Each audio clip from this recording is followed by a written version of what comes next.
Coucou à tous, j'espère que vous allez bien. On se retrouve aujourd'hui pour une nouvelle vidéo sur la surjetteuse et je vais vous expliquer à quoi sert le réglage de l'alimentation différentielle. Alors, l'alimentation différentielle, malgré son nom un petit peu compliqué, sachez que sa fonction est pourtant très simple. Ça va nous permettre d'éviter que notre tissu ne fronce pendant notre couture.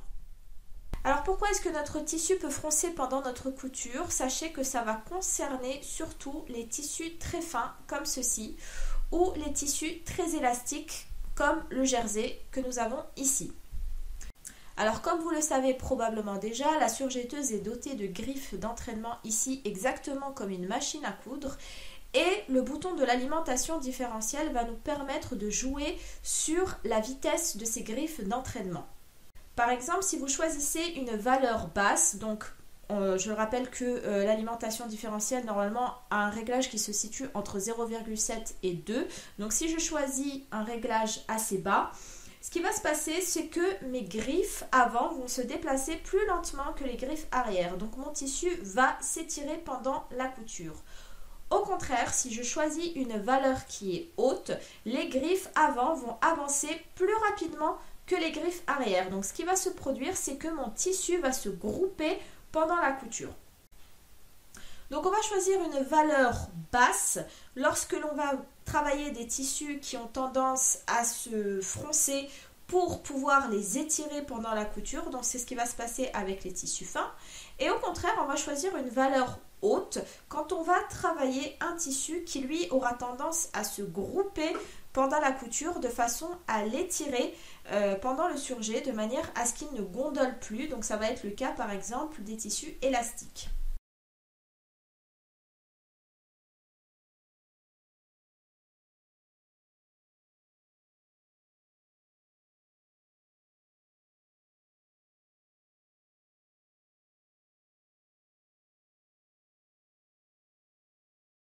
Et là, sûrement vous êtes en train de vous dire, qu'est-ce qui se passe si j'ai mon alimentation différentielle entre les deux, c'est-à-dire sur le 1, le chiffre généralement prédéfini pour l'alimentation différentielle, ça va être le 1. Dans ce cas-là, il n'y aura pas d'alimentation différentielle.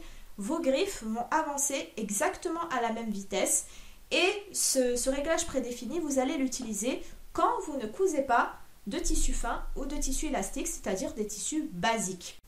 Pour un autre cas aussi, vous allez laisser votre surjetteuse sur son réglage prédéfini, c'est-à-dire que vous n'allez pas enclencher de différence de vitesse sur vos griffes d'entraînement. Ça va être quand vous allez coudre du jean ou du tissu très épais parce que sinon ça risque d'abîmer votre tissu. Donc pour résumer, si vous avez un tissu qui s'étire comme là, vous voyez que mon tissu s'étire énormément. Ce qu'il va falloir faire, c'est que justement, j'évite que mon tissu ne soit trop étiré. Donc, je vais choisir une valeur haute qui va me permettre de regrouper mon tissu pendant la couture. Et puis, si j'ai un tissu comme ici, qui lui ne s'étire pas du tout pendant ma couture, au contraire, il va falloir que je l'étire au maximum pendant la couture. De cette façon, je vais choisir une valeur basse. La valeur basse va permettre que mon tissu s'étire complètement. Voilà tout ce qu'il y a à savoir pour l'alimentation différentielle. Donc comme vous avez pu le voir, ce n'est pas très compliqué. On s'intéresse à ce bouton que lorsque l'on s'attaque à des tissus fins ou des tissus très élastiques.